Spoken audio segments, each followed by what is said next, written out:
from across the room. Refined dots and dashes, your grace pure. Jackie Onassis, my thoughts go from fire to flame. Watch out. When you get the attitude, I like the way you order food, sit and bite the steam. I like the way you hold your knife. Hi atop the Silver City Ballroom in downtown Meriden. It's Joey Clifton. And Meatball. It's dirty laundry time. I know we should wish everybody a Happy New Year. It's been a couple weeks since our last podcast. Happy New Year. Happy New Year. How was Bora Bora? You were vacationing? It was good. It was warm and nice. What did they eat down there? Mostly chicken, pollo. Everywhere. Yeah. So we got our first snowstorm, our first ice storm, I should say. We really haven't had a snowstorm this year yet. It wasn't as bad as they predicted. No, but yet it was kind of just as they predicted when it came to the ice. For New England standards, it's pretty weak. Yeah, I mean, I was down in North Carolina back in November, and they got 10 inches of snow. That's the only snow I've seen all year. Yeah, but for them it's crazy. Oh yeah, they don't know what to do with it. They don't even have plows. But people act crazy over here now. Did you read all the posts on MT about like, I heard a big bang, what happened? Oh, I know. Like if you hear a big bang, it's a transformer. Yeah. I mean or a gunshot. But why do you need to seek validation from Facebook? Did anyone else hear it? No, I read a good one on. I follow all of I do Plainville talks, Wallingford talks, Cheshire talks, all of those. Yeah. And somebody in Plainville wrote, "I hear things hitting my house. What could it be?" Gee, I don't know. Remember a couple years ago, that Halloween storm when we lost power for like 10 days. And at the time, I was living in an apartment, and I had to walk my dog because we didn't have a yard or anything. And it was downright dangerous. I mean, you were walking on the sidewalk, and you were hearing, and you're like, put your hands over your head. Yeah. And this is very similar to it. I mean, there was stuff hitting my house all night long. It's the ice that's all over the branches, weighing them down. But great picture opportunities with the sunsets and the big red wolf moon, bear moon, goat moon, whatever. It seems like every month there's a different kind of moon. It's the same moon. It's all made out of cheese. Yeah. If the moon was made out of cheese, would you eat it? Yeah. I don't know. Car thefts have been happening a lot lately. I bet they were happening when it was all storming. No, they don't. I always wonder that if I'm driving around and it's pouring out. Yeah. Do you think you get away with a lot more? Like you could go that extra 5 miles an hour because you know the cop doesn't want to get out of his car and write you a ticket in the rain? Try it and report back. Apparently, for some reason, I mean, I learned my lesson with leaving my doors unlocked on my car in my driveway, which I thought was safe. I mean, for some reason, everybody's like, they go to Cumbies, they leave the car running, they run in for the pack of smokes or whatever, their milk, their bread for the snowstorm. They come out, car's gone. There has been a very sharp increase in those kind of events. Yeah, we had, I think there were 2 just last week at Cumberland Farms on Broad Street. There was an attempted one at the Irving right across the street on Broad Street. And then I think there was another one behind the Dairy Queen, all in that area. Yeah, I'm assuming because it's really close to an on and off ramp off the highway, easy in and easy out. But it was also in a short time span. So is it the same people or person, or is it? No, it's definitely the same group of people. They're just sitting there casing the place, waiting for somebody to run in, with their car running. But if you look at, everybody says, oh, the crime. We'll get to the crime in Meriden. But look at Waterbury. Since the first of the year, they've had 70 cars stolen since the first of the year. And 67 of them were because people left their cars running. What happens with those cars? Do we know? They joyride. They drive them. I mean, they find them in East Hartford. I think they found a couple of them. They found a couple in New Haven. But it's just joyriding. I don't know why they're doing it. It's kids, because the kids know they ain't going to get busted for it. And if they do, they ain't going to do any jail time. But they're not taking the cars apart like they used to. No, that's more of a New York thing. Well, why? That was happening here too? Back in the day, The supposedly. chop shops? Yeah. No, they're just joyriding. I mean, it's because they can. There's no consequences for them. Plus, it's boring around here. It's definitely boring around here. But with the snow, I was looking at Meriden Talks. Everybody was asking for where's the best place to go with kids, go sleigh riding. Everybody's saying Hunter's Golf Course. Yes, supposedly they have a hill over there in the back. Yeah, but do you just park in their parking lot and go walk wherever? I have no idea because never been there. I don't know. You should call a city official because don't we own that? We own that, I right? should bring it up in a city council meeting. So the NI officers, Yeah, that's a mystery. well, they're back on. Mm-hmm. Finance committee voted to reinstate 4 officers plus a supervisor. Okay. How do you feel about it? Why does finance committee vote on departmental's inside structure? Because it's a budget thing. It's basically But it should be taking. police department gets X amount of money and they can do whatever they want with it. Well, they do, and then we had the referendum. So they Yeah. took that money away, and the police department decided to cut the NI department from, that was their non-essential. They didn't feel it was as Right. important. That was a good place to save money. And now with all the crime and everybody's worried and everybody's terrified to go downtown and all these places, they asked the finance committee to give them $200,000. And Why is the city hall, the council, the finance committee focused on a department within a department? That's what I don't get. explain yourself. So, like, say we're going to cut the city garage Okay. and we're going to reinstate some money. The city council doesn't vote on, like, hey, let's buy 4 trucks with that money. Well, The garage does whatever they need to do with that money. Yeah. Well, speaking of that, like, I was talking to one of my cop friends. Yeah, I do have cop friends. Ooh. It's good to be high up. Sure. And he was complaining. He said a lot of police officers in Meriden don't have, like, newer vehicles, but yet the sanitation or maintenance guy has a brand new Ford F-150 or whatever it is. Like, why do we have a city maintenance guy with a brand new vehicle, but yet the cops are driving around like 7 or 8-year-old vehicles? I'll disagree because I don't see any Crown Vics anymore. A lot of cities still have their own Crown Vics, and a lot of police officers are patrolling the area in SUVs. Do you really need an SUV to be driving around in the streets? Yeah. Meriden Police Department has a lot of undercover cars, like a lot of undercover cars. Yeah. There are 123 sworn officers in Meriden. Did you know that? No, I didn't. I wonder if that number fluctuates. Don't know, but you know how much costs for those 123 cops?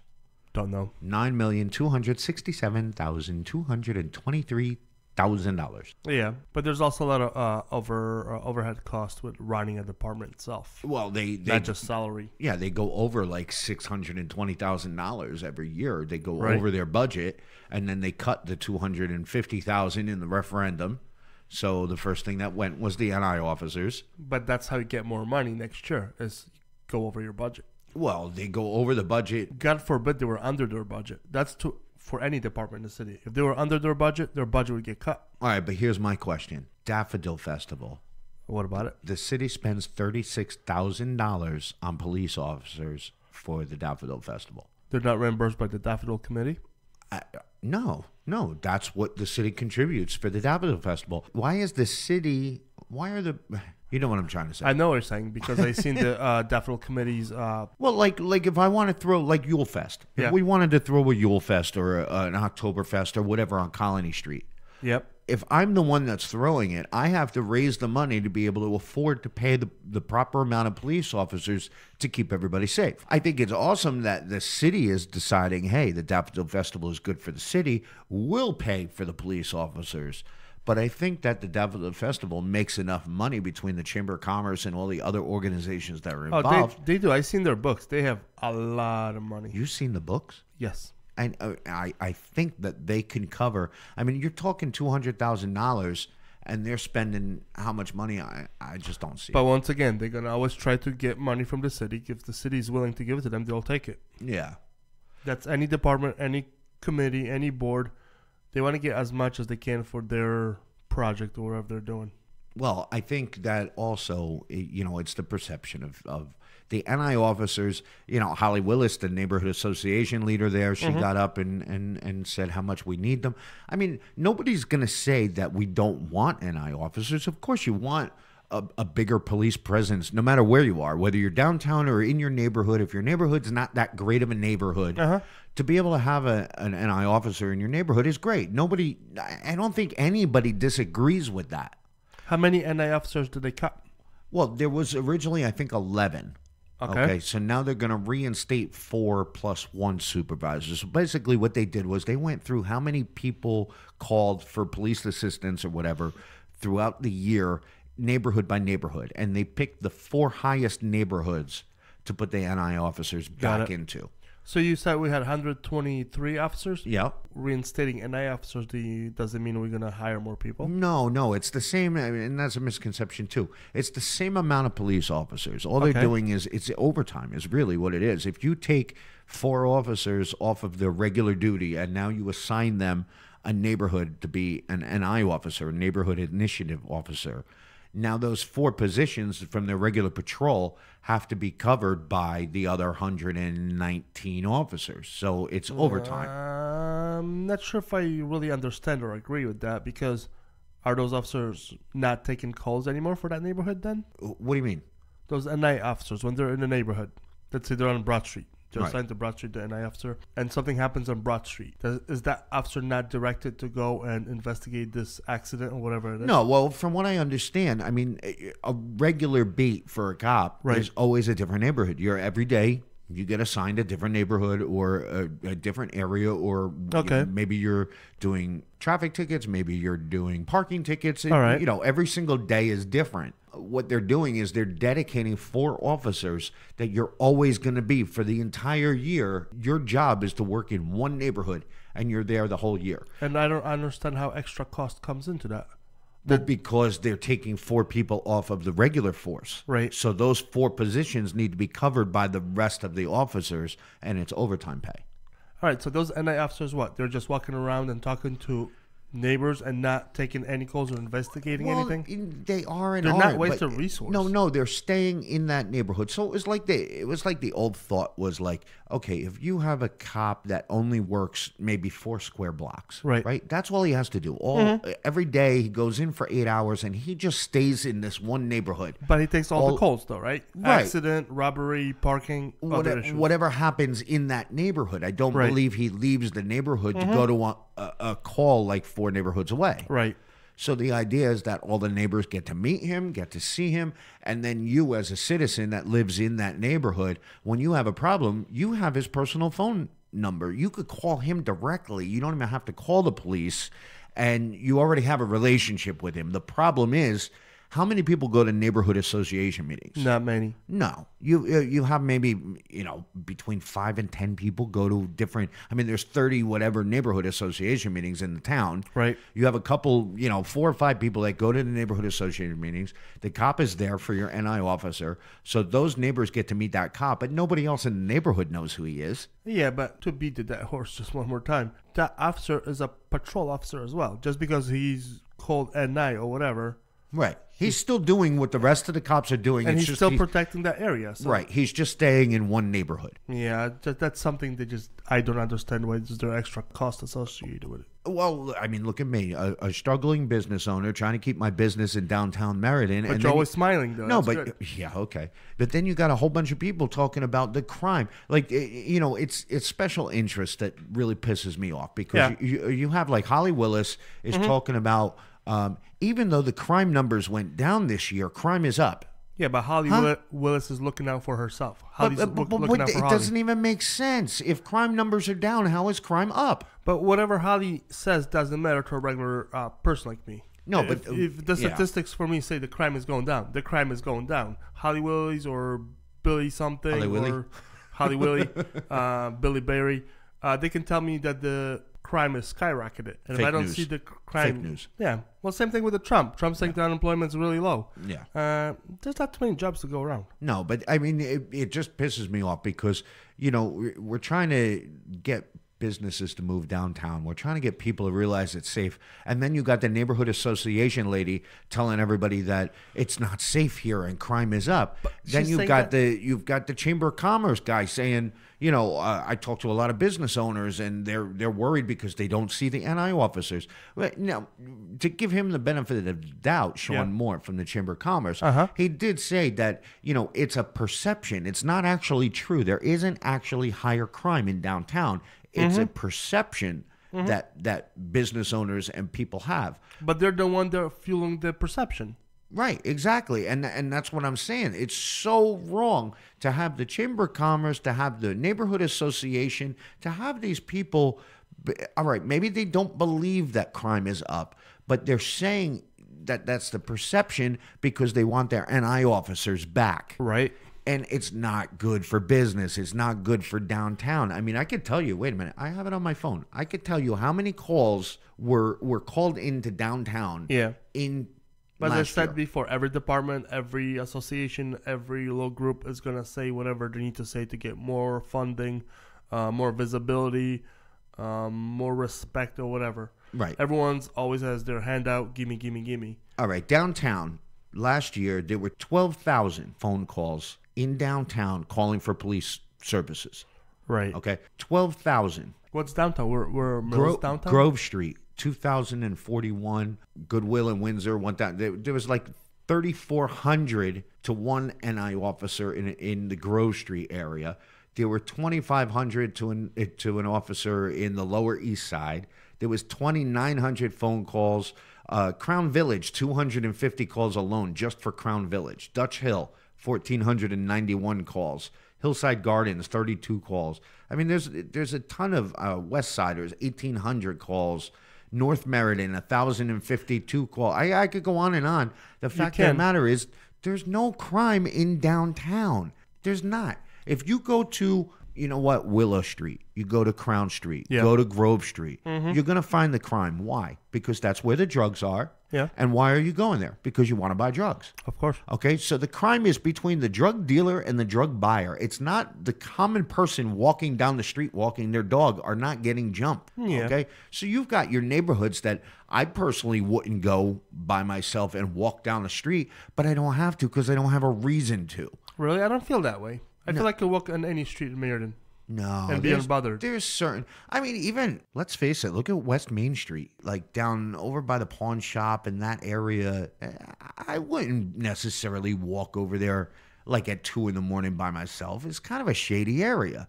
Now, I'm not saying that there's crime there, but look at it. What's going on up there with that construction? I don't know. That's been going on forever. Yeah. No, I feel like it could go anywhere.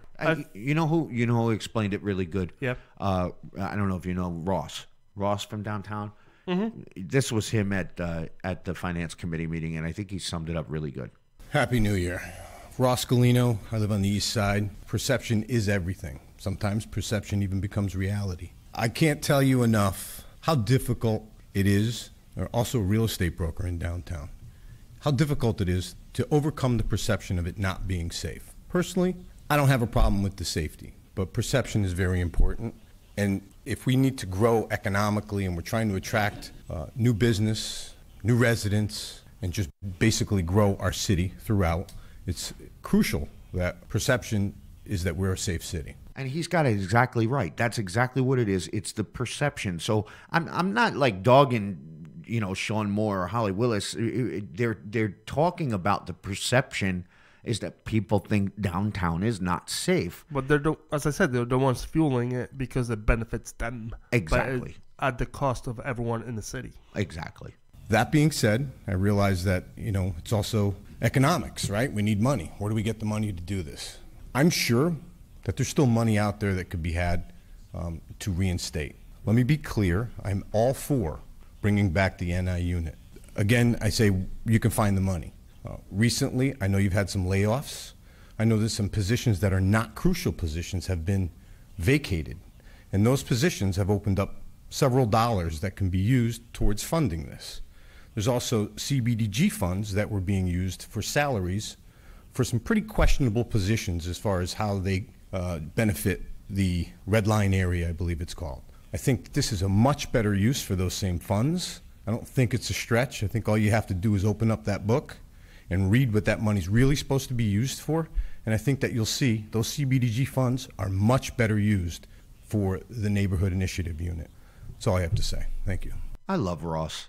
Yeah, he's pretty smart. You know what? He's a very opinionated person, and I'm dying to get him on the show, and he's afraid to because he's very opinionated. And let's face it, anything you put out there, it's out there forever. So I don't blame him. But he's straight to the point. He doesn't beat around the bush like a lot of other people that you could. Oh, definitely. And believe me, there's a lot of things that I don't agree with what Ross believes in. Yeah. But you know what? He tells you straight up the way it is, and there's no filter. We need more people like that, especially in City Hall. Well, we have the new city planner, Renata. She's really good. She replaced what, Bob Seal? Yes, and I heard really good things about her. I've yet to meet her, but I saw that one article in the Record Journal, how she's trying to change the law, that really stupid, ridiculous law where two restaurants that have a liquor license can't be within 1,500 feet of each other. Yeah, that's the thing. That's the city ordinances, I believe. Yeah. And I'm surprised that she's the first one to come in, quote unquote, this late in the game when we're trying to revitalize the downtown. She's the first one to be looking at the ordinances. You said revitalize? Yeah, revitalize. It's like a visual? Yeah. No, but I mean, that's good for her. I mean, for her to start off with something like that and realize how important it is to have like clusters of restaurants. That should have been done 20 years ago. Yeah, but you know what? There's towns that have those stupid laws. I think we talked about it already. Yeah. Like, you know, you can't eat a baked potato on a Friday. But the thing is, we keep on adding the laws or ordinances without removing any old ones. Yeah. No, definitely. And I think it was going to benefit Tiano's, which is supposed to open up in 3 weeks, supposedly, finally. But with Huxley's moving across the street, and I got to say, Huxley's is one of my favorite places for breakfast in Meriden. Oh, yeah? Never been. No?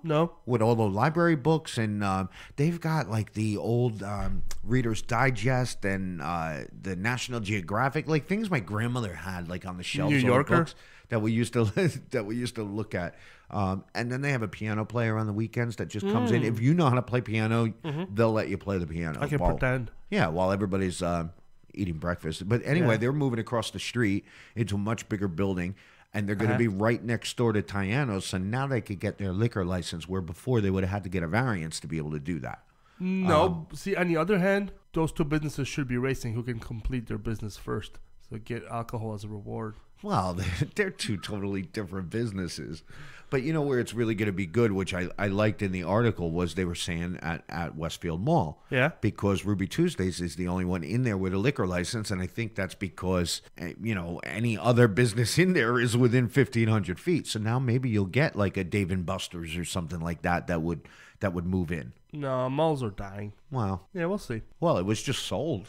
We'll see. But I think this is done to encourage more what they call clusters. Yeah. But see, these rules don't apply to the TOD. No. These are outside of TOD. Right. So it never really made a difference in downtown. The problem with businesses in downtown had nothing to do with this law.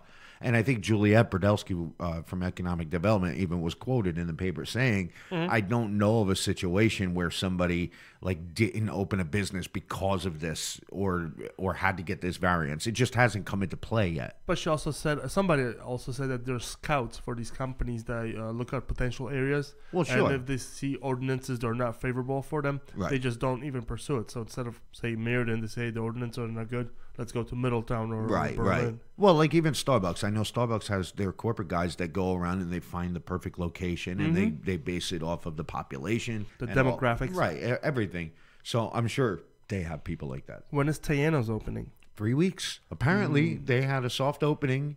Nobody could really confirm it, but I think it did happen. But last time I drove by there, I'm not sure, maybe 2 weeks ago, the place just didn't seem completed. Why? It's been completed for like a year. Maybe it's your perception. Are you doing the Bird Box thing with are you blindfolded? Yeah. Did you see that movie? No. Bird Box is awesome with Everyone's Sandra talking Bullock. about it. It's awesome. Yeah, and I got to give out the Facebook post of, I don't want to say the week because it could, I don't know when it was, like a week or two ago, goes to Sean McDonald. I had to give it to Sean this time. Yeah. Well, it was the weather person in front. It was Sandra Bullock with the blindfold on in front of the weather map. You'll find it on the Facebook page. So it was local news stations giving us a snow forecast. So it was the Bird Box blindfold. I'll repost it. Well, now it's a good time to plug our Facebook page. At Dirty Laundry CT. Search for it. And you could email us at dirtylaundryct@gmail.com. And I'll answer. Yeah, it's going to be Meatloaf. Meatloaf. I had a couple of swigs of whiskey tonight. Yeah, we're gonna have a guest star, Meatloaf, answering the emails. Meatball will answer the phone calls. But Email. we should switch your name to Meatloaf For an episode, we could and see who notices. just for the holidays. What are you going to be around Easter time? I know. Meat egg? pie. Meat egg? Meat pie. My family eats meat pies all the time. We don't have meat pies here. No? No, up in Massachusetts, they got meat pies. What is it, like a shepherd's pie? It's kind of a shepherd's pie in a pizza pie. So What? it's like a stuffed pizza full of meat. So you got the pizza, you got the sauce. It looks just like a pizza. You got the sauce on top, the cheese and everything, but inside is like ground beef So it's like a deep and dish onions and yeah, kind of. But it's stuffed. pizza. Stromboli or whatever they call it. It's kind of like a stromboli in the shape of a pizza, but it's meat inside. Mm. Meat pie. Why are we talking about this? Because we always talk about food. All right, let's talk about food then. Let's go. Foodie Friday from Fox 61 is happening in Meriden this Friday. Ooh. And Did they pick a place yet? no, everybody was giving their suggestions. Iliano's, Zorba's, Kayla Mays, Casa de Roma, Avanti, Lido's, Allen's Cup and Saucer, Tacos Mi Nachos, Mi Puebla, JT Papa's, Flavor Point. I mean, they pretty much had them all on there. Ted's. Pick one.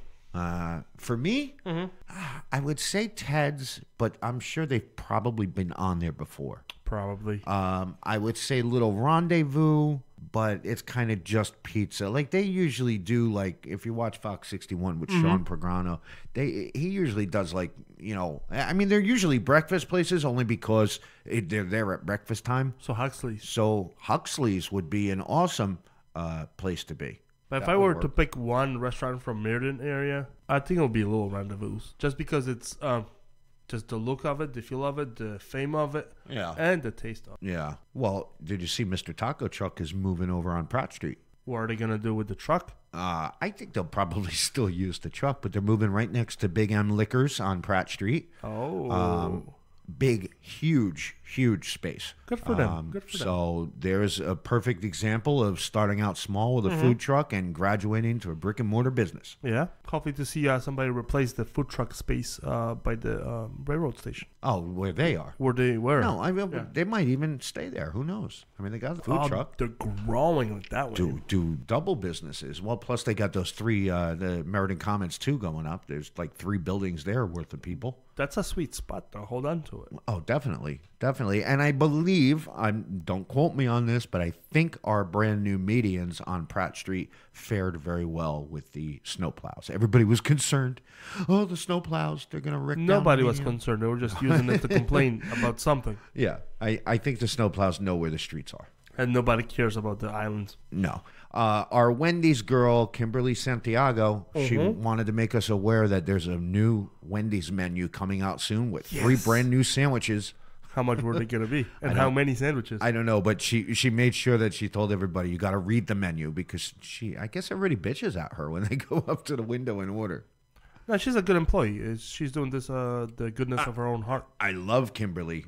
I love the whole Meriden loves Wendy's Kimberly. thing. Yeah, Kimberly, if you're listening, Meriden loves you. Yes, Kimberly, everybody loves you in Meriden. And next time we go to Wendy's, I'm going to specifically ask you how much the 4 for $4 is. Because it's not anymore. It's 4 for $40. Keep on trucking, Kimberly.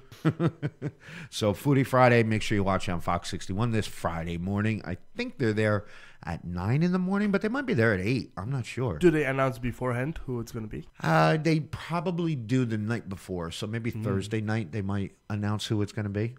Remind me. I'll look it up. Okay. Well, you know where we had a great time this past weekend at the Dog House. The old QT, or Yeah. Quality Time. First time ever being there, and I got to say, I was very surprised. Yeah.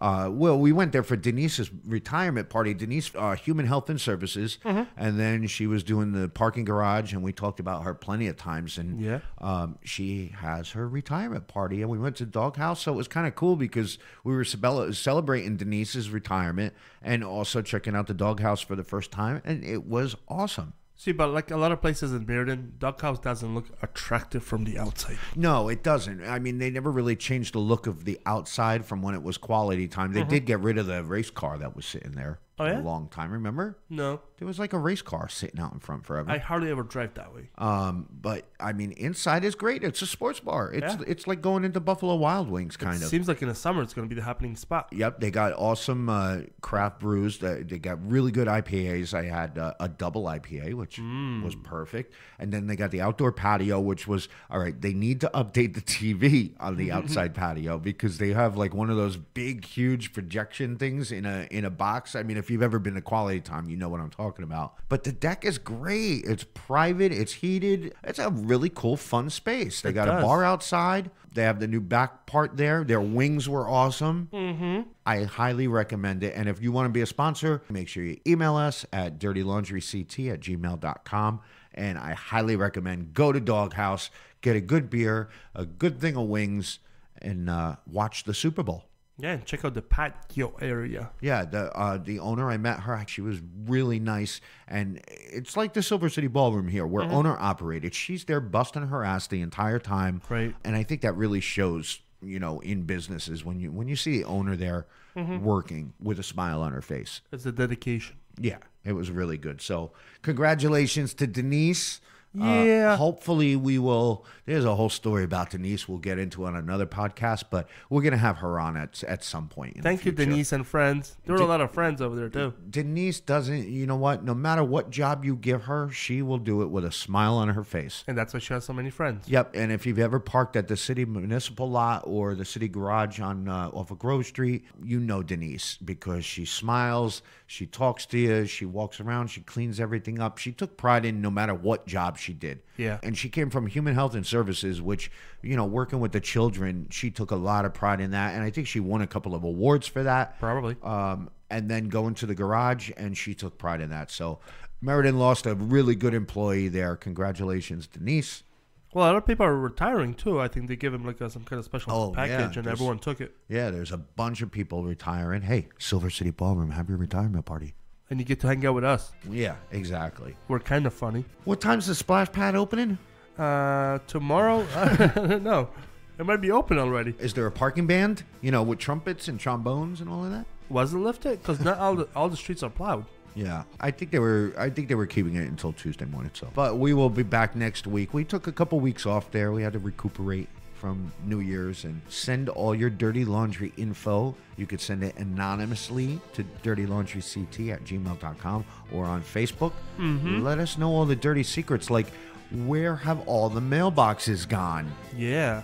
The mailboxes that you used to pull up in front of, like at Stop and Shop and at the post office, they're the post gone. office, yeah. At the post office, you have to physically park and go inside now. Where are they? Are they trying to sell you when you walk in the door? Sell you something? I don't know, but they're Set not up a there. lemonade stand. No, Boom. But isn't it convenient that the ones at Stop and Shop disappeared too? Yeah. And Like, it's hard. Remember back in the day, there were mailboxes everywhere, and Well- now it's so hard to find one? yeah, is it like a phone booth? Like the way you can't find phone booths anymore? well, I like, is it think- going away? They're scaling it back because you can leave mail in your own mailbox. Just put the flag up. Well, Mailman yeah, will but pick not it up. everybody has those. If you just have the slot in your door, you don't have a way to leave mail. Put it in your neighbor's then. See ya. See ya. Hate to be ya.